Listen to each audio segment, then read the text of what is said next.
Welcome to Time to Exit TV. My name's Bernard Bale, and today I have the really good privilege, a wonderful privilege of talking to Mr. Perry Offer, who is the founder of Time to Exit. And we're going to put a few questions to him, which I hope he's going to answer, and let's just welcome him. Mr. Offer, welcome. Thank you, Bernard. You can call me Perry.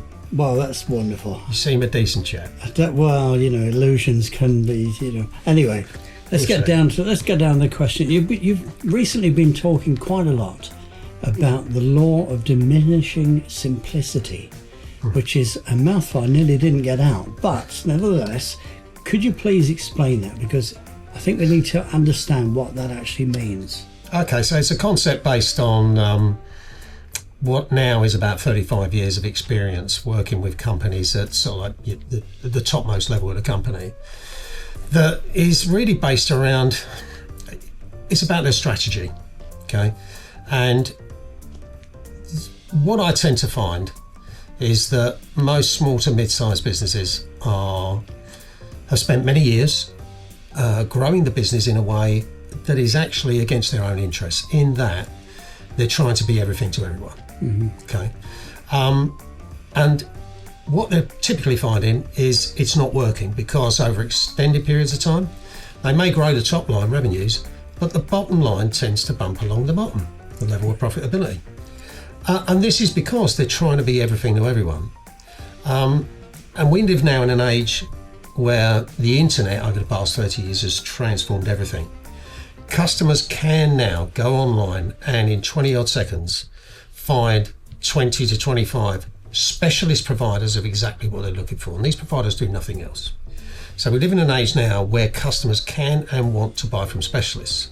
So the idea that you're going to successfully and profitably grow your business by trying to be everything to everyone doesn't work anymore, because the customers you really need to buy from you to make you more profitable are buying from specialists, but they perceive your business as not being a specialist. Understood. You won't say this, but you say you've worked with many businesses. Of course, what you've actually done is rescued many businesses and enhanced many other businesses globally. So you've obviously seen quite a big cross-section of these things. So are we saying really that businesses, whether it's a major executive business or whether it's an individual, is actually straying from their grassroots? No, if anything, we're probably saying the exact reverse. They're sticking to their grassroots, and they're always carrying on with what they know. It's Einstein's old definition of insanity.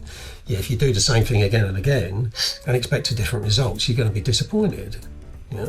So the challenge they face now, given this shift to customers, whether they're consumers or business buyers, wanting to buy from specialists, means that the historic strategy they've followed of trying to be everything to everyone is just not going to deliver better results and a more stable and secure business for them and their employees.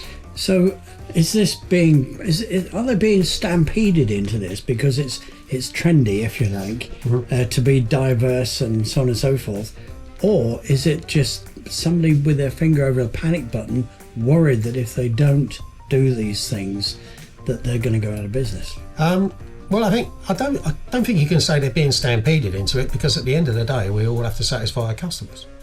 And customer values and requirements and what's really important in their purchasing decisions has been transformed over the past 30 years. You can say that's good or bad. You could say that, well, I'm just fed up having to do the work of these companies for them by tapping away at a keyboard. But nonetheless, that's changed. And so the way people buy has changed, and what's important in their buying decision has changed. So they're not being stampeded because values change across time, technology changes across time. It's about, if they're being stampeded, right, it's because they've taken too long to arrive at the point where they realise they're going to have to make some change in order to transform the performance of the business, given this change requirement in the marketplace for specialists. So is it possible then that somebody watching this today could look at it and think, that's me, what can I do about it?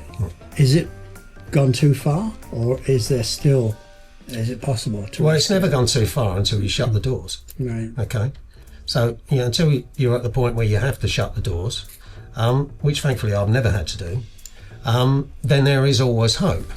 I would say, for anyone listening to this for whom this strikes a chord, the first step on the journey of change is that they go home and think about the way in which they buy themselves has changed over the past 25 to 30 years. And they'll come to the conclusion that the way they buy now is to buy from more specialists. Mm-hmm. They go online, search, mountain bikes, whatever it is. Even Amazon is a specialist in logistics. That's their speciality. Right. And that's why we buy from it, because it comes on time every time. Yeah. And so people have value in reliability, particularly if it's going to be delivered to your home. Yeah. Right? So, no, it's about going home, looking in the mirror and thinking about, well, why am I building my business trying to be everything to everyone at a way that is at odds with the way I now buy myself? Yeah. And hopefully that will get you to the point where you realise, well, I need to start thinking about changing the business then in some way, shape or form. So really it's stop for a minute.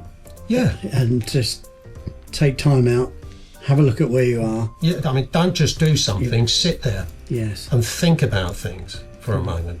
Yeah. Work on the business, maybe for a day, as opposed to in the business constantly. Yeah. So the whole ethos then of time to exit, which is the umbrella, as it were, of this, is really, it's all about exiting what you're doing, which isn't working, and having a fresh start. Well, yeah. Primarily, that was where the name came from. It was thinking about long-standing founder owners who've been running their business for a long period of time. In part, it was triggered by COVID, because I thought, there's a couple of things coming together here. The catastrophic impact of COVID on a lot of businesses, and also the demographic bulge that's taking place in the population. The boomers are coming up to retirement age. And so, there they are, maybe triggered by COVID, thinking about maybe I could do with spending some more time with the grandkids. Mm-hmm. But they take their business to a broker to think about selling it, and they find it's only worth 5 years' salary, because the level of profitability in the business has constantly been flatlined by the complexity of trying to be everything to everyone. Yeah, I find that absolutely fascinating, but also a bit scary as well. And I think we need to talk about time to exit again, if you'll come back, and we can have another chat about it. In the meantime, Perry Offer, thank you so much. Thank you, Bernard. Cheers.